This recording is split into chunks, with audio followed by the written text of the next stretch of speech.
ఎక్కడండి మీది? భీమవరం భీమవరం. టౌన్. సరే, మీ భీమవరంలో ఫస్ట్ టైం పవన్ కళ్యాణ్ పోటీ చేసి ఓడిపోయారు, ఓడిచ్చేశారు మీ వాళ్ళు.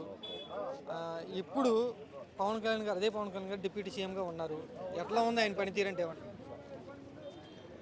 పనితీరు ఫస్ట్ అనుకున్నట్టుగా ఏం లేదు. అది బాగా డౌన్లో ఉంది. ఏమి పనితీరు ఫస్ట్ ఎలక్షన్ ముందు అనుకున్నట్టుగా ఏమీ లేదు. అతని ప్రభావం కూడా పెద్దగా ఉండదు. గోదావరి జిల్లా అంటే పవన్ కళ్యాణ్ జనసేన పార్టీ అంటారే. ఈస్ట్ గోదావరి, వెస్ట్ గోదావరి, ఏదో కొద్దిగా గోదావరి జిల్లా అంటారు. కానీ ఇప్పటికి చాలా చేంజింగ్ వచ్చింది. ఎందుకని? పరిపాలన బాగోలేదు. అతను అనుకున్నట్టుగా ఏమీ పరిపాలనలోకి అతను కూడా ఇందులోకి వచ్చి కూడా అతని ప్రభావం ఏమీ లేదు.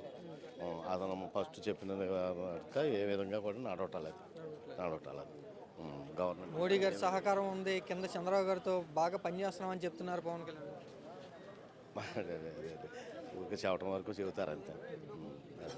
చెప్పడం వరకు చెప్పొచ్చు, కానీ యాక్చువల్గా గ్రౌండ్ లెవెల్లో ఏమీ లేదు. నెక్స్ట్ 15 ఏళ్ళు కూడా మేము కలిసే ఉంటాం, జగన్ రానివ్వమంటున్నారు. అది చెప్పడం వరకు అంతేనా. కానీ గవర్నమెంట్ ఈ సంవత్సరంన్నరలో యాక్చువల్గా చెప్పుకోవాలంటే గవర్నమెంట్ ఏమీ లేదు.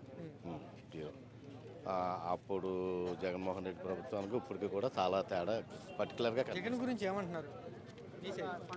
యాక్చువల్గా అయితే జగన్మోహన్ రెడ్డికి ఎక్కడా కూడా పేరేం తగ్గలేదు.